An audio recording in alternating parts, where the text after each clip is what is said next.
Hello, everybody. It is September 29th, and we're coming to you from the dystopia that is the United States. Today is government and social, the two worst categories. I prefer the new Republic date, March 219th, or no, it's like I don't know. I've forgotten. 212. Republic or democracy. Krista's cosplaying today as the villain from the Super Friends. I don't remember what her name was, but she always wore the leopard print. We were talking about this. None of us have bought clothes in quarantine. And I was looking for things that would be appropriate for the fall weather, and I was like, I don't have a lot of long sleeve shirts anymore. Yeah, I constantly wear these. They're like poly rayon, super breathable shirts. I'm never going back. This is perfect for the sweatier individual. Store.level1text.com. Sorry, what? I was saying they're good for hiking because they wick away sweat. Do you hike in your leopard print? Aren't you afraid that bears might get the wrong idea? No, I'm saying the shirts you have because they're that synthetic fiber. That's good. It won't stay wet if you sweat or if you get rained on. Well, let's get right into the dystopian nightmare. It continues, and the government, of course, wants to know everything about you, down to your most secretive and personal information. And they're finding new avenues to get it all the time. Now, you might see the headline, you think, well, this doesn't affect me, but it could, based on the fine print. Trump pushes to reap biometric data from immigrants and Americans. So this is mainly about people immigrating, but if you read the fine print, like you said, it's about literally everybody. If you sponsor or cohabitate, or I think, is it like employers? And also people that are just near the border. Yeah, so you will get, I'm trying to find the list of all the stuff that they capture, but it's basically everything. It was DNA, facial recognition, photos, palm, biometric, finger, palm prints, yeah. So when iris. if you're just walking down the street in the wrong place at the wrong time and you get hit with one of those heat ray brown note things and you leave DNA evidence behind in the form of you pooped yourself, well, they'll hunt you down. What about that guy that pooped on Pelosi's garage? He's definitely going in the database. Yeah, they would. Like, that's just like how. I mean, that's a login function. It's like, oh, we'll never track down the guy. That's literally a select one type statement. But bad news for the cop who's in charge of collecting that. Now, there are some small flickers of the light of liberty that still once in a while pop up in the blanketing darkness. And here's a tiny one. This is nice. Now, if we have to think back about Belarus, which I think has now kind of been restored and everything's back to normal with their internet. But for a while there... Engagement challenge, it's not. They just flicked it off. Yeah. Literally, they bought software to create a switch. And you might be thinking, that's never going to happen here, right? But if you look into the old law books, there's something disturbing. Senators Paul, Wyden, Peters, and Reps Gabbard and Massie launch a bipartisan bicameral push to unplug the internet kill switch to protect civil liberties. So apparently we have an internet kill switch, which is somewhat news to me. It's not called that because it was pre-internet, but it's something about like any wired communication during wartime. That's the president's prerogative. He can shut all that down. Now, they're trying to put a stop to that. Section 706 of the Communications Act. Here we go. Here's what it is. Any facility or station or wire communication that deem it necessary in the interest of national security and defense. And I'm pretty positive that, there exists a state of threat or threat of war. So I'm pretty sure that any of the emergency acts that are still in place from 9/11 would satisfy that. Or at least they would do it and argue that, and then it would take a court to undo it weeks later. Let's apply it to Twitter. Oh, wait, the court has already been stacked with crazy people. So it's nice to see senators from both sides of the aisle working together on stopping this, but those are the names that you always see. Yeah. Like there's the ones that are actually maybe a little bit constitutionally minded. It's always those 5 or 6 people. Which makes them easy to identify by the criminal syndicates that, may be lurking in the shadows. Go back and look at Gabbard's presidential run. Man, they talk about like just shutting somebody out of the system. They didn't even begin to give her a voice. Which is sad because, a lot of people complain. It's like, oh, you're anti-woman if you won't vote for Hillary. I would so vote for Gabbard in a heartbeat. And, it's not about sexism. It's about that one particular woman. We should be open to women doing things, and we will be coming soon, hopefully, by 2024. We'll have a new first for women. Krista, you have time. You should get in on this. I don't know. NASA lays out $28 billion plan to land first woman on the moon. That seems positively affordable. Affordable? Yeah, I mean, Jeff Bezos could get like 5 or 6 women on the moon.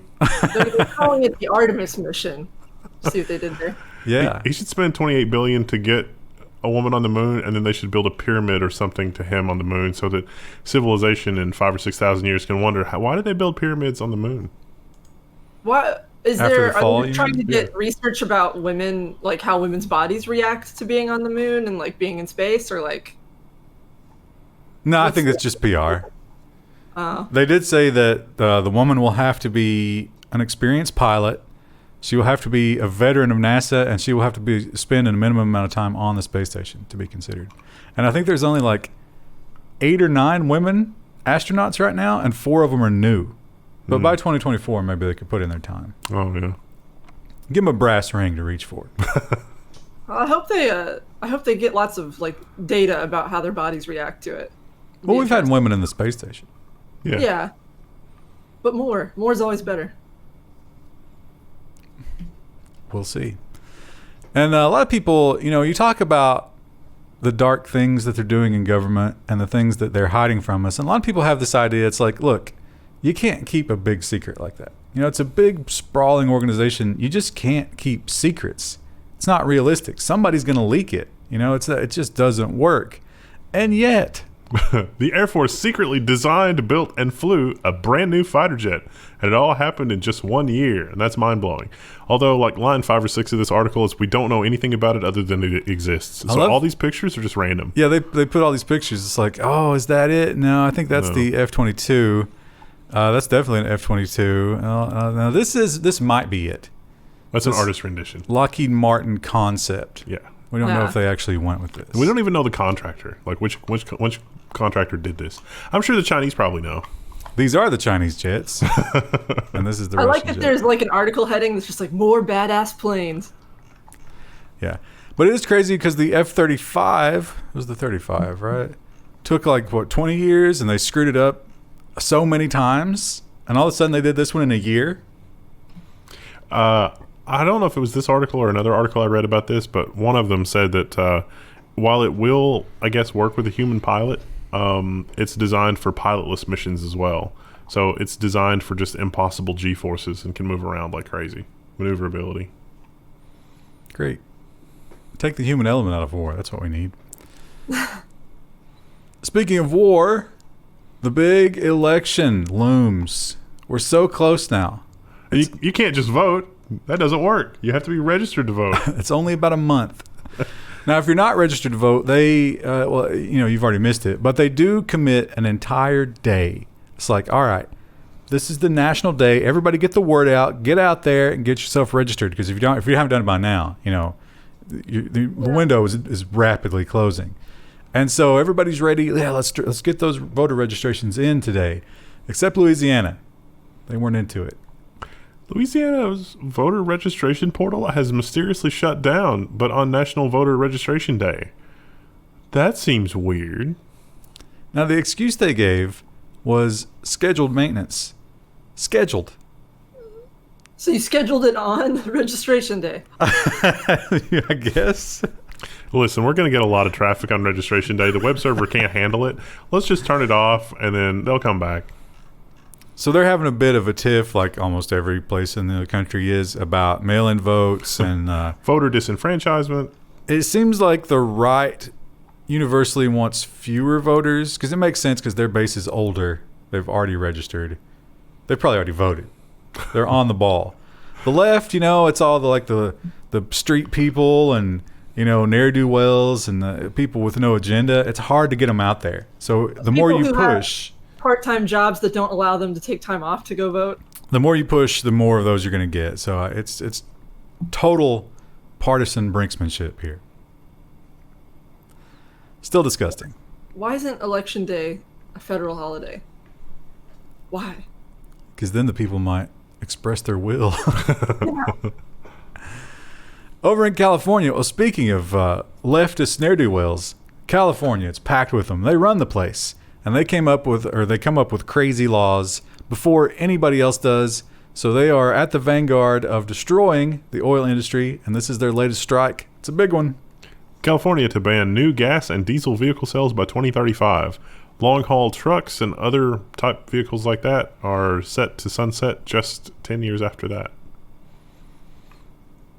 All right. That's ambitious for all the trucks. Yeah, I think how this is going to end up mutating is like they're going to do the zero emissions thing. There's a lot of companies in California that are zero emissions by just buying credits from somebody that planted a bunch of trees. Yeah, I think what's going to happen is Nevada is going to sell a lot of trucks. A lot of carbon credits, somehow. No, it's only sales for the vehicles in California. Oh, not driving. So you go and get it, bring it back, and probably pay a $10 billion tax to license it. See, I read that, and I just assumed that meant you couldn't get it licensed in California either. Nah, see, they're half-assing it. Yeah. They know realistically that we're like way further out than that. So it's like, oh, this says amazing headline. Let me get some votes. We might not be farther out than that if we can make a cheap battery that's amazing, that's not overly complicated to build. But that's not made out of things that batteries are made out of right now because there's not enough of that stuff. Yeah. It would have to be a battery made out of mostly just carbon. So the big Trump-China thing continues to stay hot. I would say it's heating up. It's hot. It's wide. You can't touch it. And we have several new data points this week. WeChat survives a U.S. download ban for now. A judge has ordered a temporary injunction on the side of the app's users. So this is going a little different way than TikTok, I guess. It makes more sense because WeChat is generally expats, Chinese expats, and not, like the normal American people. So they're really just trying to communicate with their families. Although they still could spread communism, I guess. You never know. I tried to avoid Bloomberg articles this week. It's so hard to do. It is worthwhile to subscribe to Bloomberg. We just don't know if we can, $340 a year is ridiculous. Yeah, well, that's $340 a year, and you don't even get a print magazine. But it's only $2 a month. That's for the first month. Oh. That's why there's a discrepancy there. Yeah, that's ridiculous. Yeah, and more sites are going to that model, which drives me insane. It goes back to the $35 after the first month. We're only $12 a month at patreon.com/level1. Or not even 12, it's 2, isn't it? It's a little more than that on Floatplane. It's only 2. But we get to take home a little bit more on Floatplane, so Anyway, Bloomberg has this story, and so this and the next story, it's interesting because we had the whole TikTok thing, and it was like, all right, you can have it. We'll give it to the U.S. And Trump said, oh, well, only if you follow these rules. And then China was like, well, only if you follow these rules. And it's like, they're just batting that ball back and forth. No, you. Trump says ByteDance can't keep control of TikTok in the Oracle deal. And then China said... That was after ByteDance tweeted that they were going to keep 80% ownership.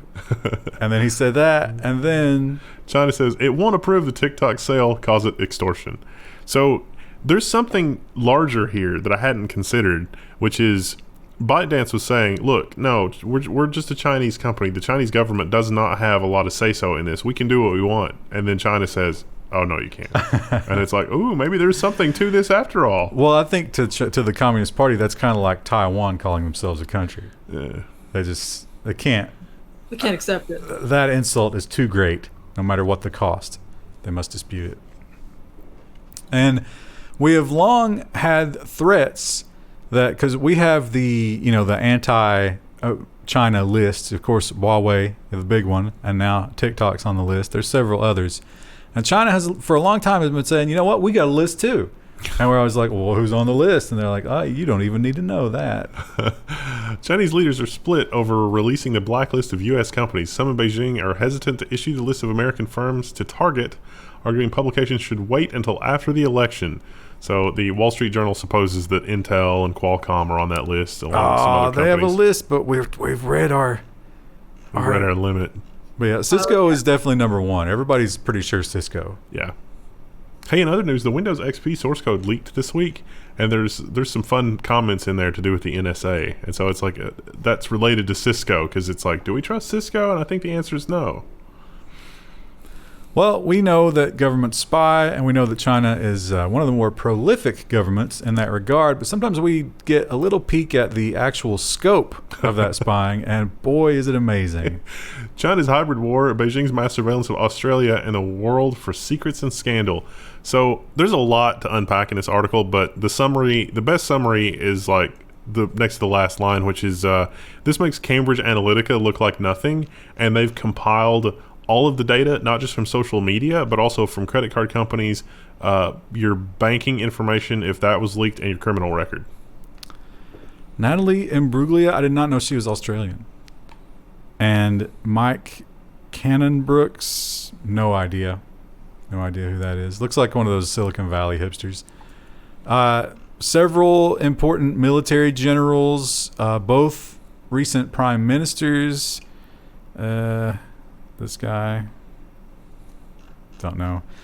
But the amazing thing here was the amount of data. So they would scrape all your social media, all public information like driver's license, stuff like that, medical data if they could get it, financial data if they could get it. And it seems like most of it was just like, yeah, let's scrape this from wherever. But the financial stuff and the medical stuff, they're definitely hacking. Yeah. And so they've identified these different cells. The Xinhua, is that how you pronounce that? Xinhua Yeah, Xinhua Data. And so that's a company that's basically state owned, and they've identified cells. They definitely know the one in Australia. They found one in Kansas. They estimate there are at least 20 more around the world, but we're not sure. Nice. So it's these guys' jobs just to constantly compile data about that country's people. And if you're more recognizable, you go higher up on the list. Yeah. So they've got leverage. It's like select, exploitable blackmail material where name equal Natalie Imbruglia. There were two columns, and one was like, it was like you say leverage and then political, something like that. Yeah. So like literally that was in the data as a column. So do they have taxonomies too for like I'm sure adultery, yeah. Yeah. That kind of stuff was definitely like their politics, and any criminal activity was definitely a column. Nice. So that's out there. That's been leaked. What if, I'm just throwing this out there. What if in the future when this organization is caught, it's like, no, we're just a Chinese entrepreneurial company. We're trying to get a contract with the Department of Homeland Security with their new immigration database. This is what we're building for the immigrants. I don't think they had biometrics in this database. Well, but we would have all that plus the biometrics. And this is a rare switch of roles, because in this case, usually Americans are doing it secretly, and the Chinese put a gun to your face. In this one, Chinese doing it secretly, Americans putting a gun to your face. Are we batting? It is really like, I always like that when we have stories like this, because there's definitely a juxtaposition there where it's like, there's definitely an opportunity for self-reflection, and it's like, why isn't anybody like putting this together in the mainstream? Like this is. Well, come November, we should choose the side that isn't doing this. Oh wait. Well, over in the EU, they do take data protection a little more seriously. You got to give them that, and they are really showing down with the big tech companies, because the big tech companies aren't interested in data privacy. And so we get more and more headlines like this. Proposal will give EU the power to boot tech giants out of the European market. Companies could be broken up or forced to sell off European operations. And Facebook has threatened to do exactly that. Yeah, Facebook is definitely playing chicken here. I don't think anybody believes it. No. They are not giving up those troves of the data. It's way too valuable. Facebook says it will stop operating in Europe if regulators don't back down. European regulators are cracking down on Facebook and its ability to transfer data across the Atlantic. Now the tech giant is threatening to pull services for more than 400 million European users. So there's a lot of good stuff in these articles, and you should read that. But the thing that was going off in the back of my mind is, okay, let these companies pull their European operations. They don't need a presence in Europe. They can just offer their services over the internet, and European users can choose to go across the pond and connect to those services domestically. The alternative would be an internet that has been balkanized. But I don't think they can, because they have those laws now that your data has to be stored locally. So we've already lost the internet. The thing that made the internet so amazing is that everything was super interconnected, and you could go, like, you could just, electronically go anywhere, and now you can't effectively. I think it would be great if they did this, just because, after 6 months, we would have all this great data that the mental health of Europeans has improved, over that of everybody else in the world. Although I got to think someone would immediately replace it, though, like a European version of Facebook. Like, it would be instant. The void would be filled, and I wonder, could they do it as well, though? You couldn't do, you can't, it's like replacing cigarettes with something that doesn't have nicotine in it, because you don't get the addictive algorithms. Well, I was going to say, though, like, here's the thing. If the U.S. keeps going the way it's going, well, we get a lot of brain drain of people going to Europe who worked in Silicon Valley before, and we're like, well, okay, I'm going to go here and start on this new startup. The current global situation is that we there's already a lot of brain drain happening. The housing prices in the Bay Area are already, like, there's a huge number of vacancies because people are just GTFOing. Yeah, well, California in general. Yeah. People are tired of that. Elder. But the tax rates over there are so crazy. Yeah. I'm not sure if the super rich would ever do it. Well, if enough people leave, the tax rate, everything's going to spiral out of control, and it's just going to be insane. California's not going to be able to service the debt, and there's not going to be enough people left to pay the taxes. You don't need the super rich to migrate. You need the people who actually do the work on the systems, the algorithms, and the social media stuff. When California, like, spirals down and crashes, let's buy up some land to move the whole operation out there. Just to enjoy that weather. I don't want no, man. There are fires, earthquakes. It's going to disappear into the ocean. I'm not interested in living out there. We need a reserve that's still allowed to do the controlled burns, because the reason the fire's out of control is because they didn't do control. They stopped doing controlled burns a number of years ago, and this is what happens when you don't do controlled burns. I'm pretty sure Trump told me they were supposed to be raking. But at that point, all the, it will have spiraled out of control, and, all the horrible government will be gone. They'll abandon it. So we'll just pave our compound. No, we'll make a food forest. I want a food forest. That's flammable. It's true. It is flammable. We'll make a food forest and use the rubble from civilization to build firewalls around each food forest. So if something bad happens, the damage is contained. We can build a wall out of the old billboards. Apparently some ranchers have saved their property by building, like, really deep trenches around it. I don't know how effective that would be. And if you're wrong, you're screwed. I saw there was a guy in Texas that has one of those huge cattle ranches, and he's like, no, let me show you what we do. And, like, every 2 years, they burn something that's like half an acre wide. And not this year, but a couple of years ago, there were really bad fires, I guess, in Texas. And he's like, look, it saved my farm. And all his stuff was fine. Yeah. That's against environmentalism. Yeah, there's a lot of hippies that were real upset with that in California. And it turns out, oops, that was actually good. They do that all the time here in Daniel Boone National Forest. They do controlled burns. I don't know why California doesn't. I don't know if maybe they cut funding. Who knows? Because of the dirty hippies. Yeah. Oh, that's a downvote. Because, they don't have a long view. It's all about, like, make me feel good now, but let me ignore the fact that there aren't enough materials for those batteries. So, more of across the pond. We kind of went off on a tangent there, but let's stay in Europe. Europe is, they're going after the big tech companies, and they have this really one specific argument. We talked about it last week. Won't someone think of the children? And you know who isn't thinking of the children? Google and Facebook. Google and Facebook are under pressure to ban children's ads. And you should play the sound effect of, like, the tires screeching in your head, because it's like, wait a minute. There are ads for children on Google and Facebook? Because I think they're very concerned with children, because there are ads all over Facebook for them. Yeah. So we talked about YouTube last week, but Facebook as well. The problem is we know how the dragnet that they're using to capture all of our information, and there is no indication that it doesn't do that based on your age. And I don't even think they even know your age in a lot of situations. Although, as we'll see in the robot section, they do have some dystopian new ways of trying to find it out. How long until, like, is it a year or 5 years or 10 years that some of the major advertisers are like, hey, little Billy, why don't you go, tell us what your dad's medications are? It'll be fun. You'll get 3 Facebook points. you can spend those on this custom skin in Fortnite. The snitch skin. Everybody's got that. Well, we talk a lot about the U.S. and China and the way that they, deal with their people, sometimes totally differently, sometimes totally the same. Russia is the third wheel there, and they have kind of a different approach. It's like, we're not going to hide it. We're not going to be secret about it, but we're not going to be as in your face about it. We're just simply going to say no. No, you can't do that. It doesn't matter what the question is. The answer is no, you're not allowed. Russia wants to ban the use of secure protocols such as TLS 1.3, DOH, DOT, and ESNI.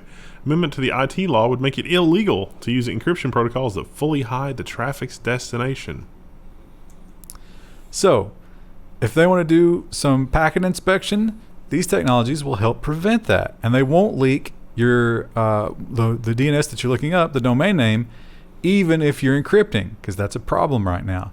And the Russian government looked at that and they were like, wait a minute, that would stop us from spying on your web traffic. No, you won't be doing this. Which Firefox and Chrome are going to this. So are they going to be illegal in Russia? Are they going to make special versions? Minsk browser 1.0. Be interesting to see. Let me give you we talk about the future. This crazy new world we're living in. Imagine if you could pick up your phone and just transmit voice to another person.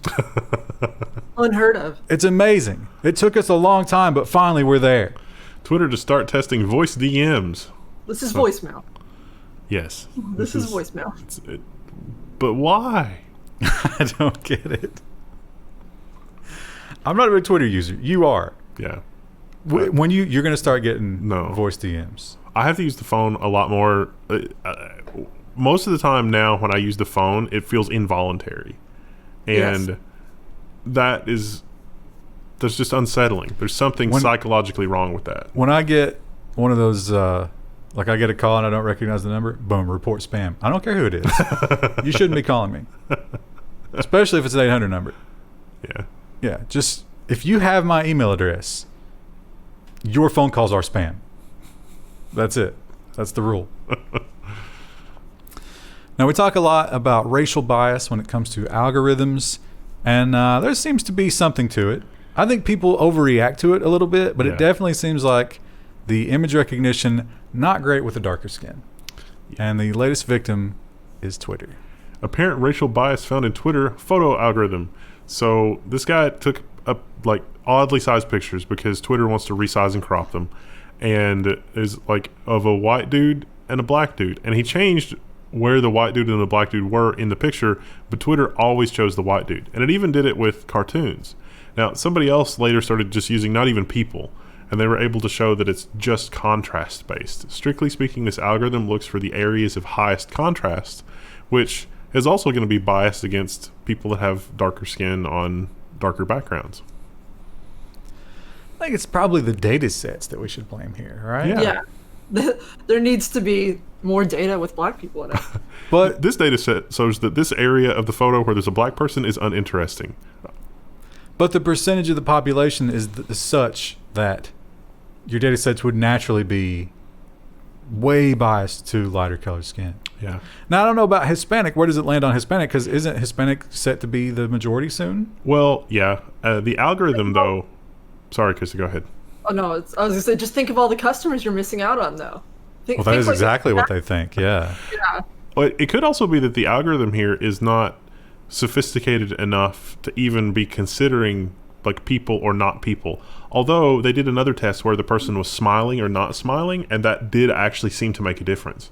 So if it was strictly contrast based, I could understand, but they did try to test that by having a smiling, black person and a not smiling white person, and then vice versa, and the results from that were really interesting. That's kind of extra dystopian. It's like, oh, do you want to matter? Better smile.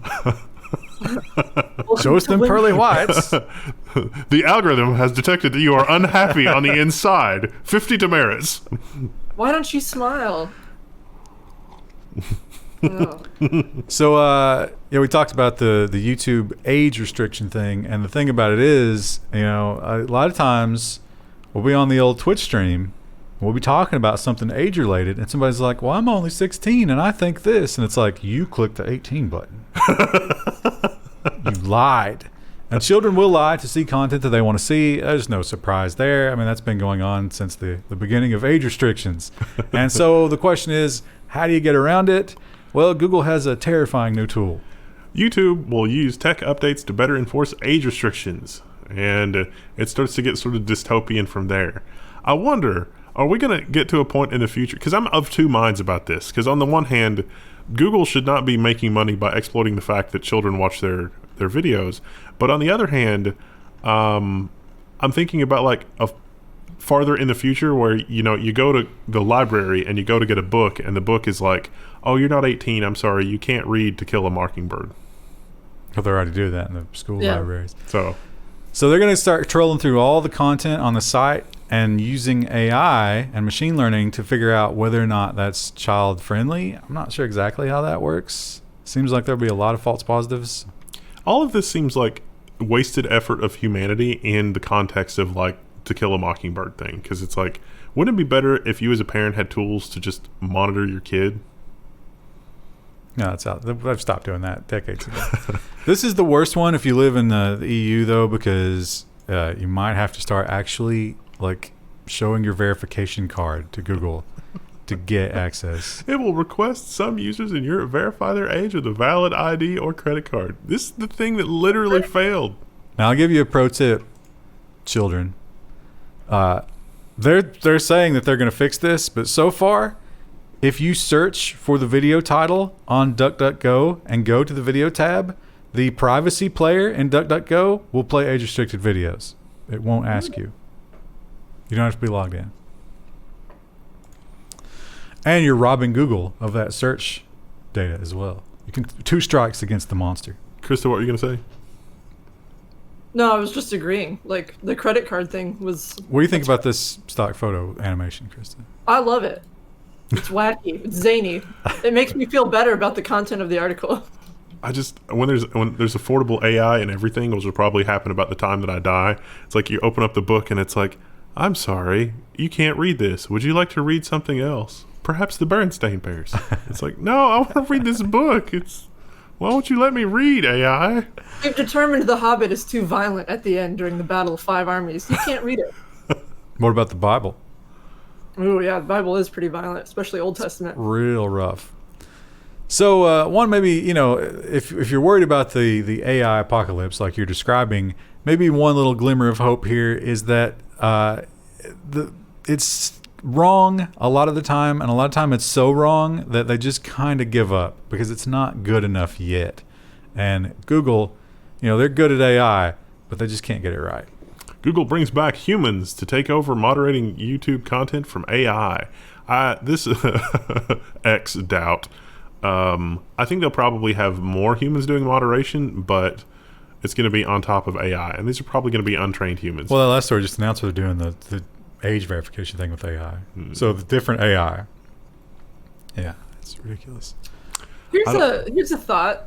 Do you think that they're trying to focus on getting rid of kids from the platform, or identifying them better because of election stuff? We need to figure out who the voters are so we can target them more effectively. Playing the long game? Yeah. Maybe. I don't know. I think they don't want to get sued to death, and they're about to be. What was it? $3 billion? Yeah. The EU is going after. I mean, Google can laugh at big numbers, but $3 billion I don't think is a number they laugh at. Yeah. That's a number they take seriously.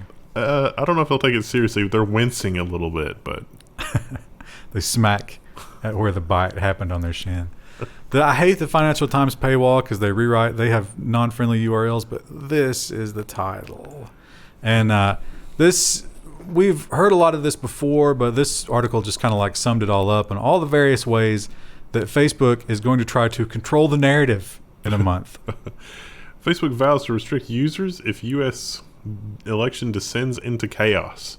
So I've read a couple of different versions of this, and some are more dystopian than others, but really it's just like we're going to have more moderators on staff. We're going to have more moderators monitoring everything. No ads. You can't just say random crap. You can't predict a winner. Well, I mean, you can't say someone won. And your timeline, like for your causes, if like it's let's raise money for this cause, it's got to actually be like a legit verified thing. Yeah, so basically any information you give about the election is going to be under extreme scrutiny. And if they doubt it at all, it's gone. But, that's fine because in my experience, people don't talk about politics on Facebook. Another interesting thing that Facebook is doing, and this is going to be crazy. I think they're underestimating how often this will be used if and when they give the, filthy masses access to it. Because all the memes and the reposts, and it's going to get crazy. Facebook will let people claim ownership of images and issue takedown requests. The days of reposting images on Instagram might be over. Okay. But that raises the question. I'm sorry, Krista. Sorry, yeah, I feel like we have a weird delay today. I keep talking by accident right when you guys start. I was just saying, it feels like everything has to be owned now. Everything has to be monetized. And when does it become transformative?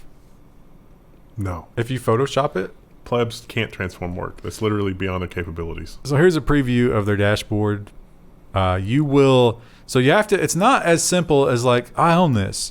You have to create a CSV with all of the image information and metadata and stuff like that, and then upload that and the image, and then they will create that relationship. And then if you find it somewhere else, you can reference that to claim ownership for it. This is a career opportunity for people who, want to get close to influencers. It's like, hey, I'll manage all your photos so that way they don't get stolen. What a pathetic and terrible job. It would be pathetic and terrible, but I bet someone would pay so they don't have to do it.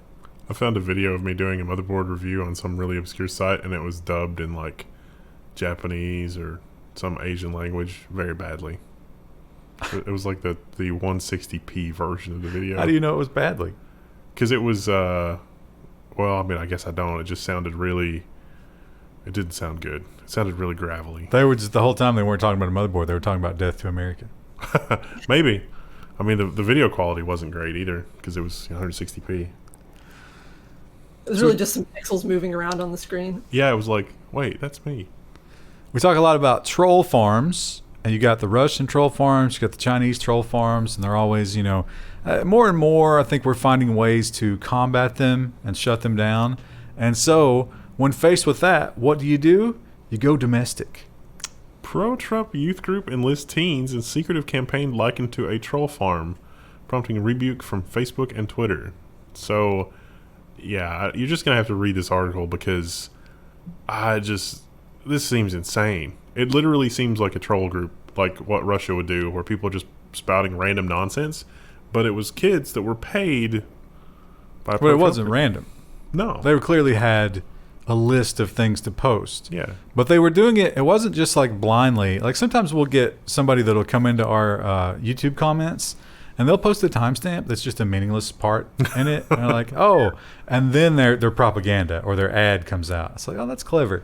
But this was a little more involved because these were actually replying to things that related to whatever information they wanted out there was. But it was still boilerplate. They posted the same thing over and over. So they would troll through the internet. They would find something related to that. They would post their propaganda, and then I guess they get paid per Yeah, it was like a instance. Fiverr kind of a thing. It's like whenever you can find somebody talking about this, post something from, block A. It's like, okay. And then take a screenshot. All right, $5. And it was some third party. That's the thing. There's always a degree of separation between the actual political party and this kind of thing. But did they really know about it? Did they denounce it? Follow the money. Did they fund it? Who can say? I wouldn't. It would not shock me to find that out.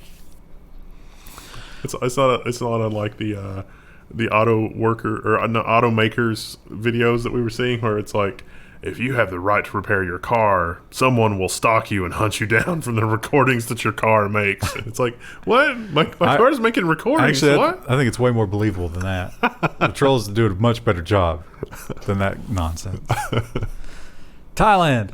Thailand is well known, at least on this broadcast, for having some crazy laws when it comes to criticizing the leaders, specifically the king. You don't want to say anything about the king when you're in Thailand, except for like, he's a great guy. Sure do love the king. Because if you do, you're going to get in trouble. And even if you weren't the one that said it, you just happen to, I don't know, host it on your platform. There's no, is it 230? Section 230, the Communications Decency Act. Protects there's no 230 in Thailand. They don't have anything like that. Thailand issues or takes its first legal action against Facebook and Twitter over content. Now, this is a Reuters article, and it points out that Thailand didn't take action against the Thailand subsidiaries of Facebook and Twitter, but of the U.S. companies. And they also declined to elaborate on what laws had been broken or what content they were supposed to take down, which is probably not a good sign. It was criticism of the king, for sure. Now, interestingly, they didn't go after Google because Google was like, yes, Your Highness, we will remove all that content immediately. So will Facebook and Twitter, now by going after not the local companies, as you say, but the U.S. versions, they can't really do anything about it unless one of those executives travels to Thailand. So, I don't know. Do they care? We could look in the Chinese database and figure out if they've traveled to Thailand in the past. There's some dark jokes about why some people travel to Thailand there. Yeah, I was leaving the door open for you there on that one, but it's fine. Well, the man who might have done that is Mark Zuckerberg. I don't know. He could have. Maybe he likes that kind of thing. And we have a story here that's not specifically about him, but there's another defector. And the more Facebook defectors we get, the darker it seems the mood inside the company is. Facebook's former director of monetization says Facebook intentionally made its product as addictive as cigarettes, and now he fears it could cause a civil war. This is on Business Insider. There's someone at home right now watching this, smoking a Marlboro Red, and just like chuckling bitterly. Like, yeah, right. Right. But yeah, this guy was the director of monetization, and he said that when he came on board, he thought that he was going to be doing, like financial stuff. I'm like, no. You're going to figure out exactly what people want that they're addicted to, and we're going to make more of that. All of that. We're going to get their data and make them. So he said that the goal was around the clock engagement. Like, you can't be away from Facebook. And I think he did a pretty good job. A lot of people seem to have that problem. But they're never going to admit that, I'm sure. But this guy claims that was official policy.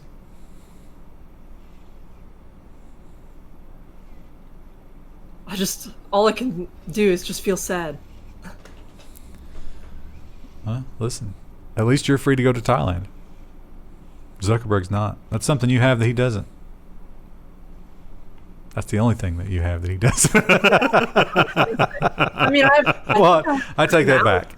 Yeah. Personality, yes, and human cells. Yeah, Krista's got an emotion chip. What are you talking about? All right, Krista, give us a goodbye that praises the king of Thailand. What are we doing tomorrow? Oh, it's business and robot. Nice. That praises the king of Thailand. Yes.